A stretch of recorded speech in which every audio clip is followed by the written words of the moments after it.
Good afternoon, todos. My name is Kimberly Roa Tejera. I'm the events manager at Centro, the Center for Puerto Rican Studies at Hunter College. Today's Cafecito Con stars New York City educator Eric Quiñones, who is the host and creator of Cuatro Calles, a podcast on history, culture, and memory. He's joined by Manuel Frau Ramos, editor of El Sol Latino, and on the board of directors of the Holyoke Public Library. Both Eric and Manuel are stewards of history in their own communities, with the goal of keeping the history and influence of Puerto Ricans in the mainstream in the face of changing demographics. We hope you enjoy this conversation, and without further ado, I turn it over to Eric y Manuel. Muchas gracias, muy buenas tardes. Les damos la bienvenida al cafecito aquí con Cuatro Calles y con Manuel Frau Ramos desde Holyoke. Y bueno, Manuel, una oportunidad que saludes. Muy buenas tardes a todos. Es un orgullo ser parte de esta programación. Espero que les desea de gran agrado a todos y a todas la discusión que vamos a tener hoy sobre cultura puertorriqueña. Bueno, quisiera comenzar primero que nada con el asunto de la idea del cafecito. Me trae muy buenos recuerdos que siempre que yo salía de la casa a las 3 de la tarde, pasábamos a casa de mi abuela, donde mi abuela nos preparaba un cafecito. Y bueno, también nos daba muchas historias. Y mi abuela, pues todo el mundo piensa que su abuela es especial y mi abuela era muy especial en que ella tenía un don para las historias. O sea, con esto quiere decir que mi abuela era terrible para contar historias. Mi abuela era tan confusa en cuanto al quién y el cómo, el cuándo, que era muy divertido preguntarle a la abuela qué pasó en el episodio anterior de la noche porque te iba a dar un nuevo episodio del que ya habías visto. Así que a mi abuela, ahora que estamos en el negocio de cultura y de contar historias, le tengo que dar mis gracias porque cuando me ha dado el mejor regalo, o sea, alguien a quien culpar cuando las cosas no me salgan bien. Pero bueno, y la oportunidad de estar aquí, de compartir nuestros proyectos, en primer lugar, pues es un gran honor. Cuatro Calles es un podcast que empezó hace 2 años. Estamos en nuestra 3ª temporada y como decimos, cultura, historia, cultura y memoria. El propósito es llevar la investigación y lo que hemos conocido de nuestra cultura a un nuevo medio de comunicación, como es el podcast. Y con ese propósito, pues traemos historias de Puerto Rico, ya sea en Puerto Rico, ya sea en la diáspora, y también extendemos más a historias de América Latina también para expandir el repertorio de nuestros conocimientos. Y bueno, eso es lo que nos proponemos con este proyecto, ¿no? Traer la cultura, relatos de nuestra historia, que de una forma que les sea un formato de unos 15 a 20 minutos, con el deseo que la gente pues les agrade. Y tenemos la oportunidad única y exclusiva de tener aquí a una persona con muchos años en el negocio de la cultura, obrero de la cultura que ha trabajado. Si nos puedes contar más sobre lo que estás haciendo en Holyoke, por favor. Voy a empezar con parte de la historia mía. En mi caso, yo soy educador. Esa era mi profesión y muchas veces la gente se cuestiona por qué yo estoy en el periodismo y en la cultura. Y en mi caso yo soy el hijo de un periodista de Puerto Rico que trabajó en el periódico El Mundo cuando estaba en el Viejo San Juan, después en El Imparcial, después en El Vocero, fue corresponsal de la Agencia Francesa de Noticias. Yo me crié en ese ambiente del Viejo San Juan, de un montón de periodistas de todo tipo, Telemundo, Guapa Televisión, Radio Televisión.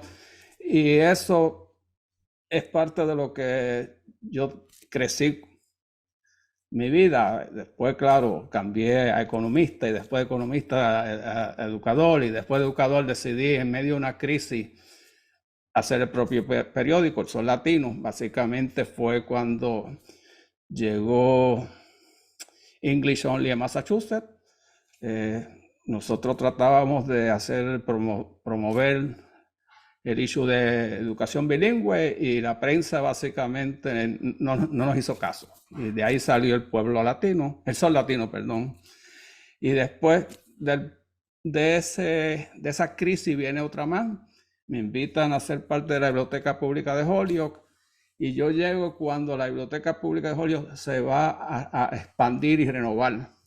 Claro, mi función era buscar dinero y apoyo para la biblioteca. Y tan pronto yo empecé a hacer mis funciones de buscar apoyo para la biblioteca, yo soy de Amherst, no soy de Holyoke, por lo tanto yo era una persona ajena a mucha gente de allí. Y la pregunta que hacían era, oye, pero ¿para qué yo voy a dar dinero a la biblioteca si ellos no tienen nada para nosotros?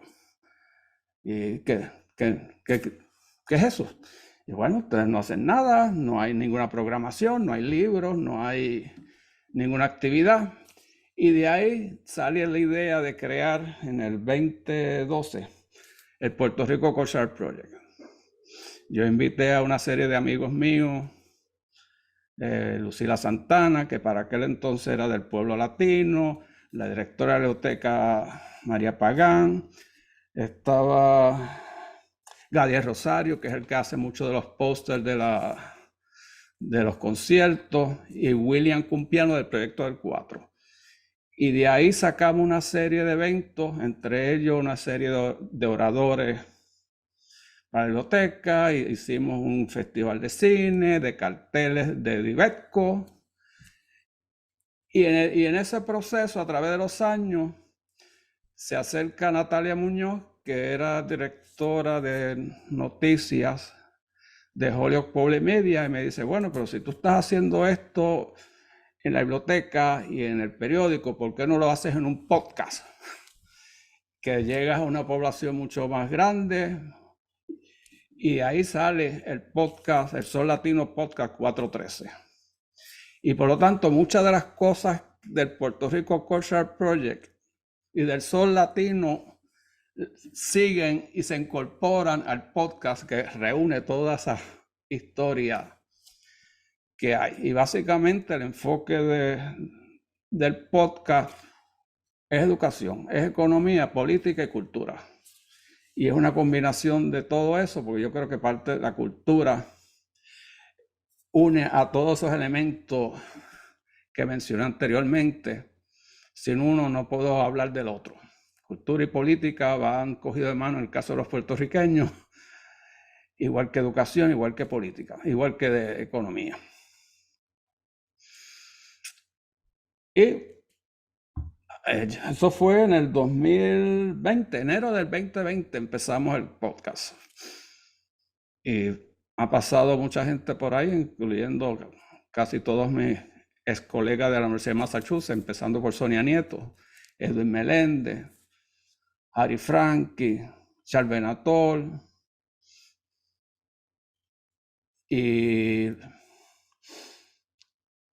hemos incorporado, de hecho, posiblemente uno de los mejores podcasts fue dos estudiantes puertorriqueñas que estaban haciendo el doctorado en neurociencia.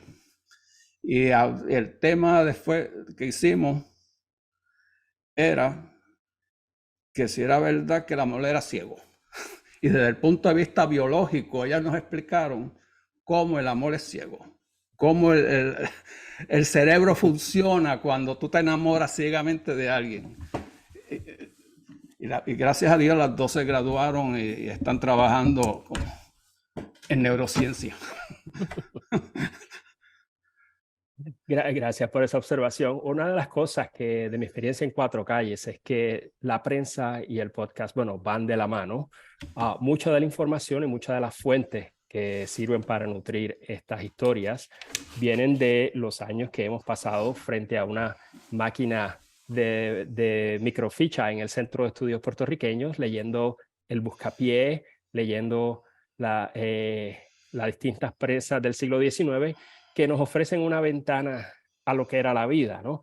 Una de las historias que más me interesa fue un seguimiento a un prisionero en Ponce que en vez de pena, se arrepintió caminar de la cárcel de rodillas hasta la iglesia como castigo para todo eso. Fue una de las cosas que se aparecen. Otra cosa que aparece muy interesante y que se le dedica a un episodio de nuestro podcast es la historia de la prostitución en Puerto Rico. Y a través de la prensa, pues uno aprende todo el tipo de reglamento y de vida que existía en el sustrato, que si no lees directamente, es muy fácil que no te enteres lo que es la vida fuera de los centros o sea, si lees la prensa solamente vas a pensar, o muchos libros vas a pensar que todo el mundo está teniendo problemas románticos y bailando danza en el salón.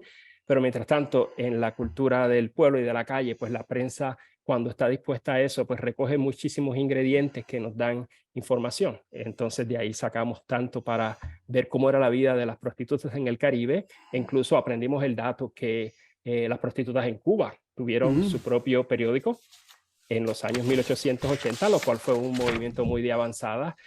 Y de toda esa fuente que proviene de la prensa, ¿no? Viene tan atado mano a mano con el nuevo medio del podcast. Y es, de cierta forma, la prensa era el podcast de aquella época, porque cualquier persona que tuviera una imprenta, pues ahí vamos. Claro, había que bregar con la censura y habían los obstáculos económicos al proceso, pero en cierta forma eran los métodos, ¿no? Y para mí, la idea de visualizar que en ese grupo de mujeres marginalizadas y criminalizadas en esa época en La Habana, pues se juntaron, se pusieron a trabajar y sacaron su propio periódico para expresar sus posiciones y sus posturas y simplemente para tener una voz, porque a la larga parte del proceso de esto, todo el mundo lo que está buscando es que todos tenemos tener voz, ya sea mediante la canción o ya sea mediante estos nuevos métodos de tecnología de la prensa en aquella época y en nuestros momentos el podcast, ¿no? Y quisiera, bueno, también comentarte, preguntarte, ¿cómo ves tú, ves una relación simbiótica, según entiendo que has dicho, entre el Sol Latino y tu podcast? ¿Cómo ves los espacios? ¿Cómo ocupas el mismo espacio? ¿Cómo ves ahora mismo el desarrollo de la prensa latina en los Estados Unidos y en estos nuevos espacios? ¿Crees que está expandiendo? ¿Está perdiendo espacio? Bueno, es interesante porque COVID, como siempre, cambió todo el panorama. La relación del periódico y del Puerto Rico Cultural Projects usualmente suple la información o el tema que yo voy a cubrir en el podcast. Como yo estoy constantemente en el periódico buscando qué libros publicaron, especialmente puertorriqueños, dominicanos, en el área del Caribe, y estoy buscando información de las fundaciones que publican los anuarios anual. Esa información yo trato de llevarla al podcast y hacerla pública. Por ejemplo, el libro de Dominga Rescata la Bandera, de Mariana McDonald, esa yo la encontré en un website y la llamé y hablamos y la entrevistamos. Ahora, en el caso mío, fue de hecho, una bendición la pandemia, porque me obligó a moverme al podcast de lleno. Yo lo hacía como algo secundario. El issue con el periódico El Sol Latino es que la imprenta donde yo publicaba el periódico, que es uno de los periódicos más importantes de aquí, el Daily Hampshire Gazette, cerró. Ellos publican el periódico usando otra imprenta de otra persona cerca de Boston. Y me dijeron, ok, págame lo que debes y búscate otra imprenta. Bueno, pues yo decidí pues irme digital y eso me abrió un montón de puertas porque ahora mucha gente me sigue y de hecho para sorpresa mía mucha gente me seguía digitalmente, no en papel. En papel básicamente mis grandes fanáticos son los torneos de softball y de dominó que hay en Boston, en Holyoke, en Springfield, que le gusta coger el periódico y mandarlo para Ponce o Salinas, donde es casi todo el mundo. Por lo tanto, ahora yo me siento mucho más cómodo en términos financieros con el periódico digital. Lo otro es que básicamente han desaparecido todos los periódicos locales latinos. En un momento habían 5. El único que queda es el Pueblo Latino, pero pertenece a Mass Life y The Republican y básicamente despidió a todo el personal boricua que trabajaba con ellos. Ellos están traduciendo los artículos de inglés, los ponen en español y yo soy el único latino, latina, puertorriqueño, boricua, hispanic que hay en Western Massachusetts en estos momentos. Y eso estoy sumamente cómodo con lo que estoy haciendo ahora sin mucha presión económica. en términos de lo que tenía que pagarle a la imprenta, que se llevaba el 75% de mi presupuesto.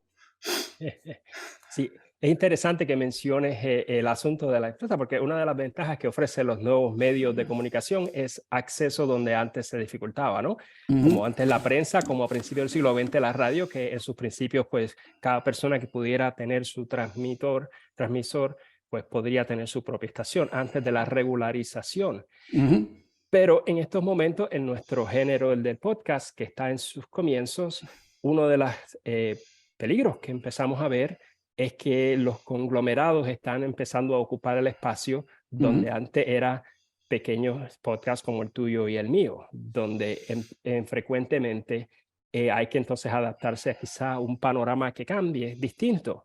Y lo digo teniendo en mente como preámbulo de la película, de la pregunta, perdón, la pregunta, poder hacer una película sobre cómo movernos adelante. Veo que tú organizaste una cosa que se llama el Coquí Media Group. ¿A qué sabe? ¿Qué es eso y a qué obedece? ¿Qué función tiene? Esa es la empresa con la cual yo incorporé el Sol Latino, el Coquí Media Group. Y en aquel momento, cuando se organizó, la idea era tener radio y periódico a la vez, pero lo de radio no se dio porque las estaciones que habían aquí de español, básicamente primero se mudaron de Holyoke a Springfield, después a West Springfield y después a Connecticut, y ahora la están corriendo desde New Jersey.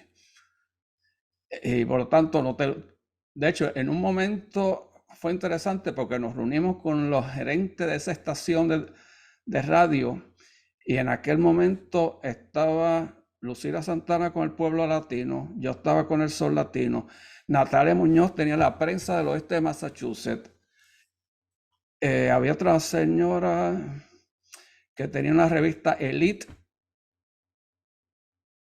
y fuimos y nos presentamos a la estación y dice, vamos a hacer, o le vamos a ofrecer un programa que es hablando con los editores de medios latinos.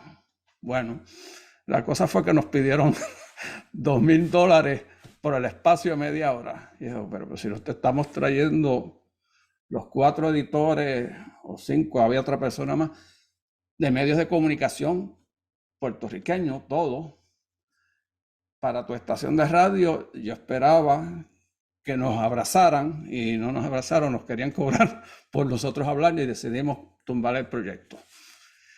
Pero ahora con Holyoke Public Media es mucho más fácil, primero porque Natalia Muñoz nos conocemos desde más de 20 años. Ella es la nieta de Luis Muñoz Marín, trabajó en el San Juan Star, trabajó en la prensa y ha estado en los medios de comunicación por mucho tiempo. Y el otro que es con quien yo aprendí podcast, Johan Rashi Vega, de México, pero durante 10 años él trabajó con Radio Universidad de la Universidad de Puerto Rico. Por lo tanto, hablamos el mismo vocabulario y nos entendemos, y es fácil comunicarnos qué es lo que queremos hacer. Y por eso ahora, con las nuevas facilidades de Holyoke Public Media, estamos planificando expandir el podcast y hacer otros tipos de eventos como webinar, quizás conferencia, quizás programación con video, porque ellos tienen todas esas facilidades disponibles para el Sol Latino y otros medios de comunicación. Y por eso yo creo que en mi futuro yo veo más el podcast como el generador de historia que en el periódico. Es lo que de hecho, debo decir, yo he notado que mucha gente no lee. Y eso para mí ha sido un problema porque interpretan cosas en el periódico que yo le dije, no, eso no fue lo que yo escribí. Lo que yo escribí fue esto. y le tengo que explicar entonces lo que yo escribí en el periódico. Por lo tanto, en el podcast no tengo que pasar por ese trabajo. ¿Dirías que la prensa local, la prensa puertorriqueña en los Estados Unidos está en peligro? Yo creo que sí. De hecho, cogiendo como ejemplo cuando el Nuevo Día trató de entrar a Florida, que fue un fracaso, y el periódico puertorriqueño que había allí lo compraron la gente de California. En Nueva Inglaterra ahí solo sobrevive el mundo, en Boston, El Planeta, que ninguno de los dos son puertorriqueños. En Connecticut, bueno, está la Voz Hispana. Y nosotros somos los únicos dos puertorriqueños que sobrevivimos. Y básicamente la Voz era el periódico puertorriqueño, de hecho, el latino más importante en el oeste de Massachusetts, pero la pandemia básicamente lo hizo retirarse y están volviendo otra vez al origen, que es New Haven, Hartford, Connecticut. Ya casi no se consigue en el área. Bueno, quizá interesante que entremos los dos a la misma conclusión de usar el podcast como género de difusión, pero a la misma vez también pienso que aparte de ser un género nuevo, encuentro una afinidad con toda una rica herencia de folcloristas, de personas que han grabado, han dejado a la posteridad documentos orales. Recientemente estuve visitando la colección del etnógrafo Alan Lomax, que fue una de las personas fundamentales en el género del grabar a la gente, miles y miles de personas en el Caribe y en los Estados Unidos. Y también recientemente en Cuatro Calles hemos vuelto nuestros ojos, nuestra atención a las colecciones del Centro de Estudios Puertorriqueños, incluyendo para mí que fue una experiencia importante regresar a lo que se llamaba el Barrio Popular Education Program, que fue un programa donde yo trabajé cuando era un muchacho jovencito, que yo era el que hacía las fotocopias y el que traía cosas. Pero fue un gran placer poder escuchar y entrar darle difusión a todos esos archivos orales que te dan un vistazo. Por ejemplo, las cuestiones de la sección que hicimos de los Nueva Yorkers, tuvimos la oportunidad de escuchar historias de gente de la migración en primera persona, ¿no? Narrada en primera persona a cargo de personas como Rosa Torruella, que en paz descanse, que fue una de las personas claves ahí. Y bueno, el género permite ese otro, aparte de ser un género nuevo, también es un género bastante viejo y nos permite la oportunidad de darle vida otra vez a todas estas grabaciones. Tu historia me recordó un poco en la biblioteca a las grabaciones de Purabel Pre, la gran bibliotecaria puertorriqueña que en los años 1920 llega a la biblioteca pública y se encuentra que no hay nada. Y luego pues se dedica a expandir los servicios para atraer a la gente, y es una historia digna de preservarse. El Centro de Estudios Puertorriqueños ha hecho un documental al respecto, y bueno, nos recuerda eso también, que nuestro género, si bien es nuevo, también tiene unas raíces bastante extensas, ¿no? Y la oportunidad de poder escuchar en primeras personas gente que, bueno, han fallecido hace mucho tiempo, en buscar ese género de nuestro podcast. Te quería preguntar así un poco también, como persona de mucha experiencia en el trabajo de la cultura, ¿has tenido alguna historia o algo que estés persiguiendo como medio que te haya frustrado, que no hayas sido capaz de tu ballena blanca? Sí, una de las cosas interesantes de esta área es que si tú tratas de hacer o escribir o publicar algo sobre historia de los puertorriqueños en el oeste de Massachusetts, es difícil. No hay un centro donde tú puedas ir y obtener muchas de las cosas. Hay unos individuos que tienen colecciones, diferentes organizaciones tienen su propio almacenes, y de hecho te voy a enseñar, esto es un caso muy interesante, de ver si se puede salir. Esta revista se llama Poema desde la finca, se publicó en el 1977 por el New England Farm Worker Council, que es una organización puertorriqueña. Esta publicación yo la conseguí en el landfill de la ciudad de Amherst, que estaba mirando los libros que tiraban allí, encontré esta revista y fui y me comuniqué con la gente que corre esa organización. Me dijo, oh, sí, ese libro es de los finqueros, muchos de ellos de Comerí, Orocovi, que les pedimos que escribieran poesía que le íbamos a publicar. Algunas son originales, otras son clásicas. Y cuando yo le pregunté, bueno, ¿y dónde ustedes tienen almacenado esta información? Hay un montón de cajas en la oficina central de nosotros en Springfield. Esa historia de los finqueros está ahí y no es accesible a todo el mundo. Lo único que logré, y después de casi 10 años, fue rescatar una serie de más de 100 videos que se hicieron en Holyoke, Springfield.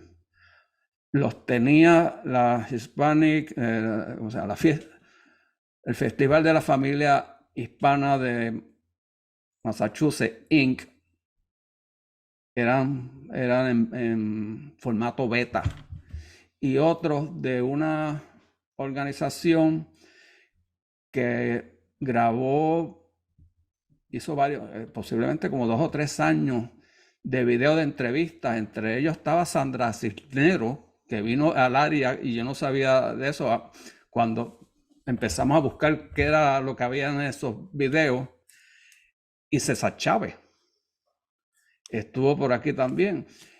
Y esa colección de videos estaba en un sótano. Y yo, después de 10 años de hablar con la gente de la Familia Hispana, Inc., decidimos, y después la idea me la dio otra persona, de que nos transfirieran los cassettes, nosotros los digitalizábamos y le devolvíamos el cassette con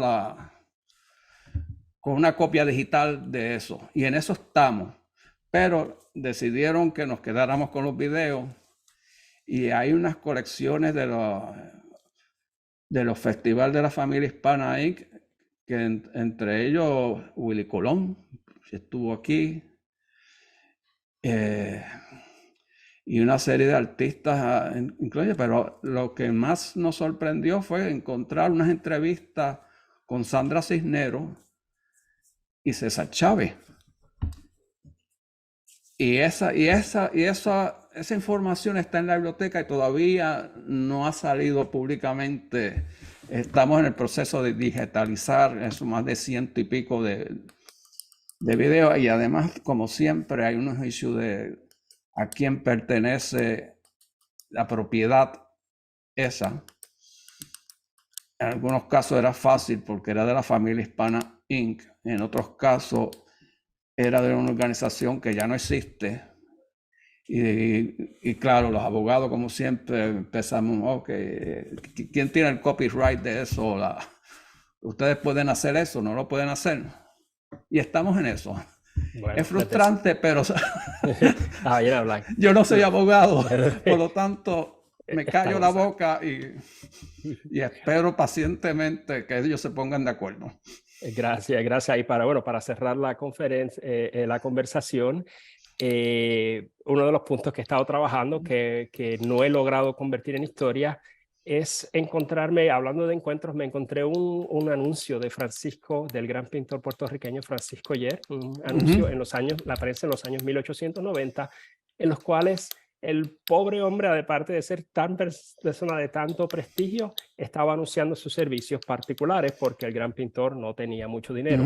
Y una de las cosas que incluye en su anuncio es que es capaz de hacer la más fiel versión del retrato de el príncipe y de la monarquía española por tener en su propiedad la más reciente fotografía de la familia real. Entonces fue un momento en que se cruzan las tecnologías del siglo XX con las tecnologías anteriores, con el arte del siglo XIX y cómo el intercambio entre esas dos cosas, pues nos recuerda un poco lo que está pasando aquí, ¿no? Como el encuentro entre la prensa en papel con las nuevas tecnologías del podcast y cómo todas estas historias que parecen ser nuevas también a la misma vez son viejas. Estamos en momentos similares en la difusión de los medios con nuevas tecnologías, compitiendo y compartiendo con viejas tecnologías como el VHS. Y bueno, queríamos dejarlo ahí. Tengo entendido que hasta aquí tenemos y que Kimberly, te pasamos ahora el micrófono. Por ahora no tenemos preguntas. Si ustedes quieren seguir hablando mientras que la gente ponga la pregunta en el Q&A.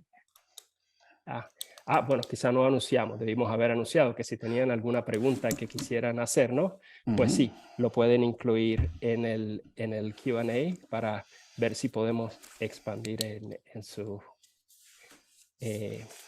Bueno, mientras tanto, Kimberly, también hablando un poco de la serie de los cafecitos y de las opciones del Centro de Estudios Puertorriqueños, quería también hacer público a la gente que muchos de los recursos que estamos utilizando ahora están disponibles virtualmente. Las grandes colecciones de audio del Centro de Estudios Puertorriqueños, pues ya está también, mucho de eso está digitalizado y es una de las fuentes que estamos utilizando y que las investigaciones que se están utilizando, pues están disponibles a cualquier persona, bueno, prácticamente en todas partes. Bueno, pues déjame añadirte que la Biblioteca Pública de Holyoke y el Puerto Rico Cultural Project tenemos un acuerdo, un partnership con el Centro de Estudios Puertorriqueños. Por primera vez lo firmamos durante la administración de Edwin Meléndez y después recientemente, el año pasado, la renovamos otra vez. Por lo tanto, cualquier cosa que la gente le interese de Holyoke, que nosotros no tengamos la contestación, pues podemos conseguirlas con la gente del centro. Y tenemos que sentarnos y planificar cuáles van a ser los proyectos conjuntos que vamos a hacer en los próximos años.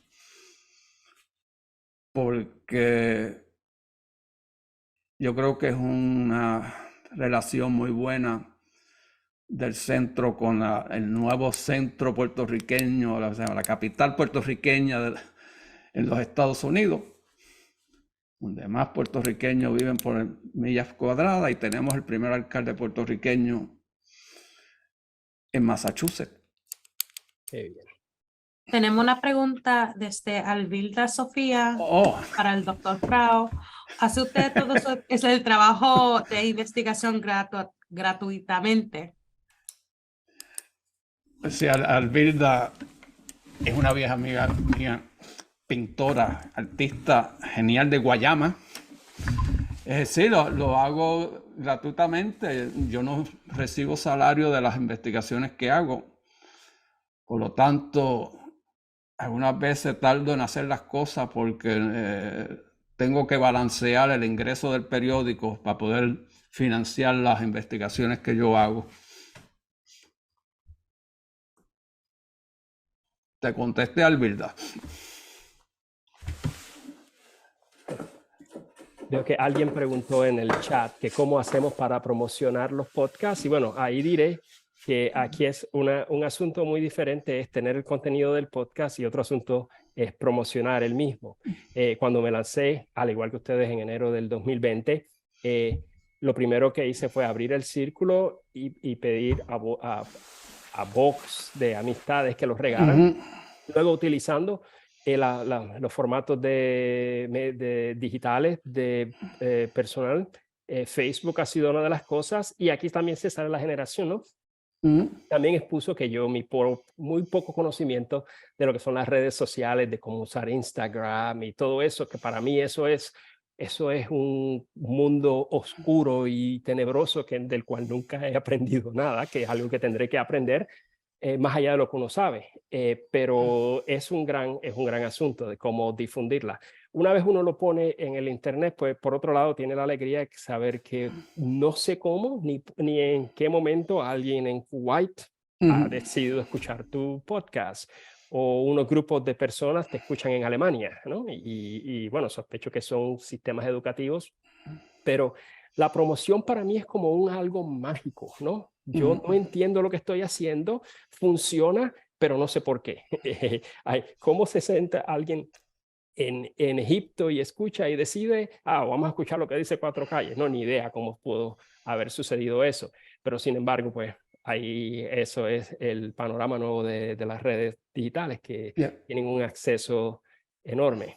Déjame añadirle que muchas veces la cuestión del podcast es impredecible, porque tú haces unas relaciones con otros podcasts y 6 meses después no existen, no, Sí. desaparecen. Entonces el acuerdo que tú tenías con ellos, tú te enteras meses después que ellos no están en vivo.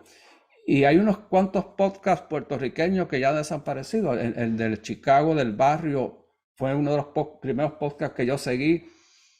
Según me dijeron, hubo issues internos y están los viejos programas.